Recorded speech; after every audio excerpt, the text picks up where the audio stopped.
In this section, we'll look at some of the social reforms that were popular during the Progressive Age and were percolating up across America in the 1890s. They included reform to education and mental health care, things like urban planning and the fight against poverty, and the campaign for public health. First, education was critical to many progressives. With experts noting how early education provided long term benefits, reformers pressed for more kindergartens, younger childhood education, which had been first begun in Germany. Reformers began to press for changes in the curriculum. Instead of the old curriculum, which would study things like geography or Latin, they advocated things more practical to the industrial age. Things like mechanical engineering or bookkeeping or that type of thing. One educational reformer at the University of Chicago, John Dewey, suggested that having students sit in chairs and just having lectures wasn't the best way to educate children. In his book, Democracy in Education, he argued that group discussions and having them involved in activities was more hands-on was a better way to educate children. In addition, many towns' public schools were unequal, and businesses had no idea, of the actual quality of the city's graduates. Increasingly, therefore, the small, even one-room schools began to give way to larger, standardized curriculum and equally funded schools run by a consolidated school district and led by new professional school administrators. It was during the Progressive Age that many states began to require certification, again, a designation of expertise, for their teachers. The states began to create teacher colleges, which they called normal schools, to train the next generation of teachers. Today's schools like Southeastern Oklahoma State University or Texas A&M University at Commerce were once teacher-focused normal schools. They have subsequently, of course, grown into regional universities. Southeastern Oklahoma State, for example, was established only 2 years after Oklahoma statehood. It was established in 1909 as a normal school and then grew into a regional university. Another area that occupied many reformers was healthcare. Throughout much of the 19th century, medical science kind of regarded the mentally ill as untreatable, and often they were even depicted as insane or dangerous.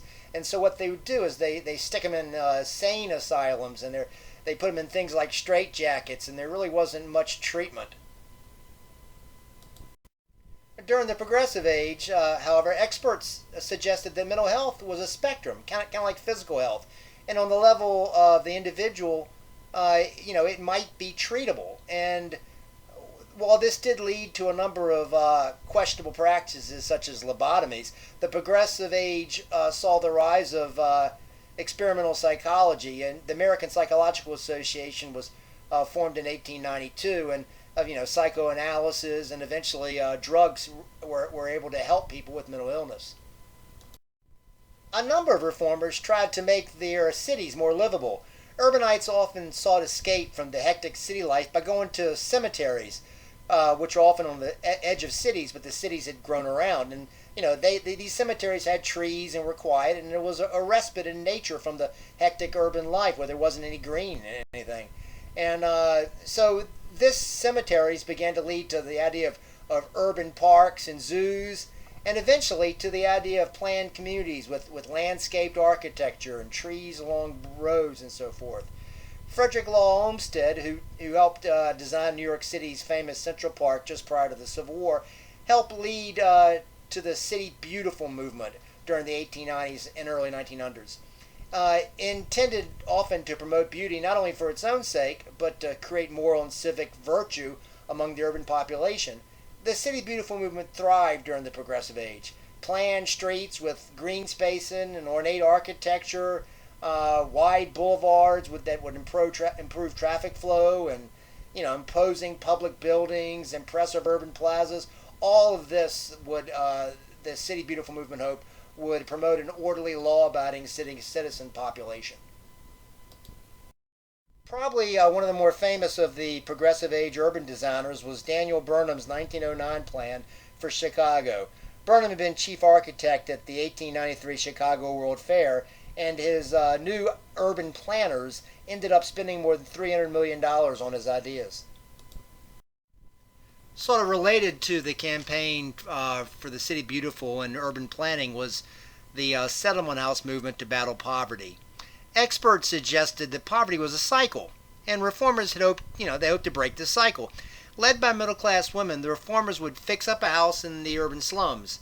There, they'd offer not only practical help, child care, skills training, clothes, hygiene, and whatever, but also try to raise expectations by exposing the poor to so-called high culture, the arts, music, and literature of the day. The settlement house movement received a real boost from the spread of the social gospel, which had been mentioned earlier in the Industrial Revolution.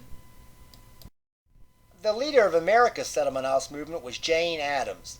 The youngest daughter of a successful Illinois businessman, Addams purchased an old, dilapidated mansion on Chicago's South Halsted Street in 1889 and began to fix it up.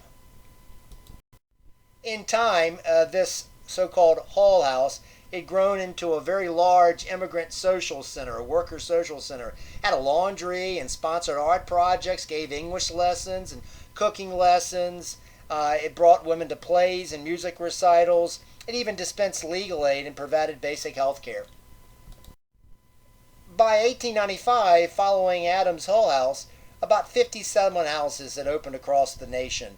One settlement house worker, Florence Kelly, who had worked with Addams at Hull House, actually became the chief factory inspector of the state of Illinois, really going after the exploitation of child labor. Her name was Florence Kelly. A related social issue to obviously poverty in the settlement house and urban planning was the fight for public health. Public health campaigns flourished after the discovery in the 1880s that germs cause diseases, like cholera, typhoid, or whatever. Reformers called for things like improved water and sewer systems. And these efforts indeed bore fruit. From 1900 to 1920, for example, infant mortality, defined as death in the first year of life, dropped from 165 per 1,000 to around 75. The tuberculosis death rate fell by half. When Mary Mallon, an Irish immigrant cook in New York City, was found to be a healthy carrier of the typhoid bacterium in 1907, she was confined for a year by city health officials and demonized in the press as Typhoid Mary. This concludes the section on the social reforms of education, mental health care, urban planning and poverty, and the campaigns for public health.